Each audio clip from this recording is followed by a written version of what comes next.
good Monday evening. Welcome back to the Valley's most in-depth weather forecast video, Weather for Weather Geeks, on the 10th day of May 2021. Today is a big anniversary in the weather world, and for a good reason, for a fun reason. It's not the anniversary of some horrible tornado outbreak or anything like that. This is the 25-year anniversary of the release of the movie Twister, released on this date in 1996. And then in 1997, Twister was released as a DVD, the first movie released on the new DVD format back in the mid-90s. You know, there's a whole generation of meteorologists who are doing what they're doing for a living, partly, if not mostly, because they got the weather bug from watching Twister back in 1996. I was a senior in high school, about to graduate, when this movie came out, and I was already heading down that path of probably going into meteorology. But a generation younger than me, certainly largely influenced in their career choice by that movie, and just a lot of people who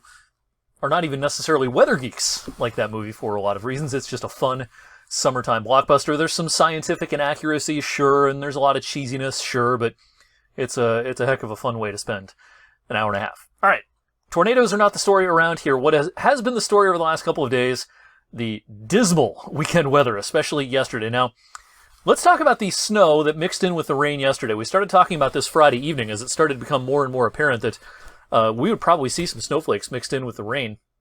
And that came to fruition.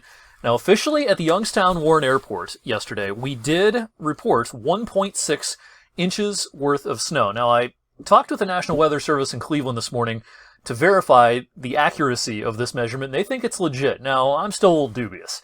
I've seen some pictures of parts of Trumbull County, Southington, other places, where some people's yards may be briefly covered with some wet snow midday, early afternoon yesterday. Whether or not 1.6 accumulated in Vienna or anywhere else, I'm, again, a little skeptical of that. But that's going to be the official number for yesterday. And for the second straight May the 9th, accumulating snow, and a tie for the third latest measurable snow on record in the spring season in our area. The top two in 1956 and in 2016, coming about a week from right now. But something about May the 9th, 1966, last year and this year, measurable snow on May the 9th. Of course, nothing like the 5.4 we had back in 1966. The average date of the last measurable snow in the spring season is in early April. So, once again, much like last year, we're about a month behind schedule. But I think we are done for the season now. I know I said that a few weeks ago. I even wore a snowflake tie and posted on social media,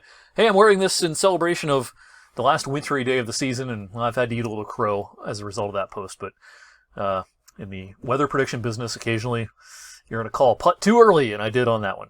All right, first 10 days of May have erased what was a pretty dry start to the spring season in March and early April, but since the start of the month, yellow colors, all 2 inches plus, and then you get into some of these tans, and that's local amounts of 3+ inches. I doubt too many places have picked up more than 4 in our television viewing area.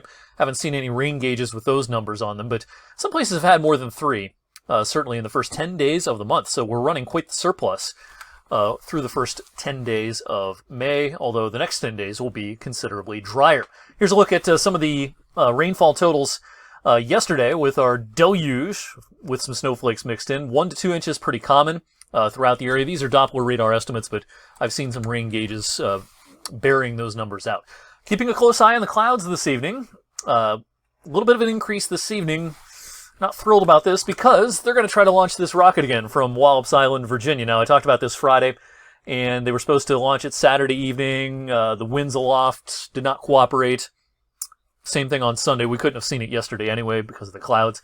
They're going to try again this evening. As of this recording, a little before 7 p.m., the launch is still on, but they're going to be reevaluating the winds aloft and at the surface, the cloud coverage as well. If they do launch, it will be no earlier than 8:04. There's a 40-minute launch window that will end at 8:44. Somewhere in there, they're going to try to launch this thing. This is to study the upper atmosphere and how it interacts with outer space. And about the timing of this and the proximity to our region, it makes it so we could see, this thing going up. Now, what we're not going to see is as if we were standing right next to it in a huge plume and things like that. It's going to look a little more like the International Space Station flying overhead, a fast-moving dot of light. If you see exhaust or a contrail, you're seeing an airplane. Had a lot of that on Saturday, where they scrubbed the launch, but people still swear they saw it, and they just posted pictures of an airplane flying overhead. If you see a contrail, it's not an airplane. We're too far away to see that. But a fast-moving dot of light, not dissimilar from the International Space Station, is what you want to look for in the southeast sky if our clouds cooperate locally and if they cooperate over at the launch site in Wallops Island, Virginia. All right, Eagle Creek is in flood stage near Braceville in Trumbull County as a result of the rain. No surprise, this often goes into flood stage when we have heavy rain events. Latest observation, 12.17 feet. It's probably cresting about right now, and it will drop below flood stage later tonight. Into tomorrow morning, there's still a flood warning out for the usual areas near Eagle Creek in southwestern Trumbull County. Frost advisory up from Mercer County on north. Borderline frost situation tonight with clouds pushing in. Temperatures will not bottom out as they could if it were a totally clear night.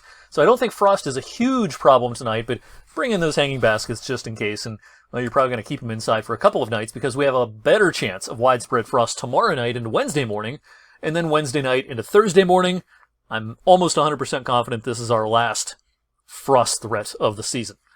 We're getting into mid-May, and the pattern looks much, much warmer starting later this week, especially into next week. In the meantime, tomorrow, a pretty nice day, partly to mostly sunny sky. It's going to be cool, a little cooler than today.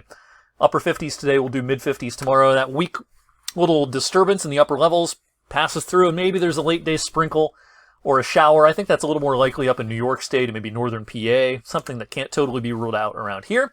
But as high pressure builds in, we're looking for a fair amount of sunshine Wednesday and Thursday. Cold, frosty mornings, but the afternoons will be pleasant. We're going to gain a couple of degrees each day, starting on Wednesday, taking us into the upcoming weekend. So by the end of the weekend, and especially early next week, we're finally back to about average for mid-May.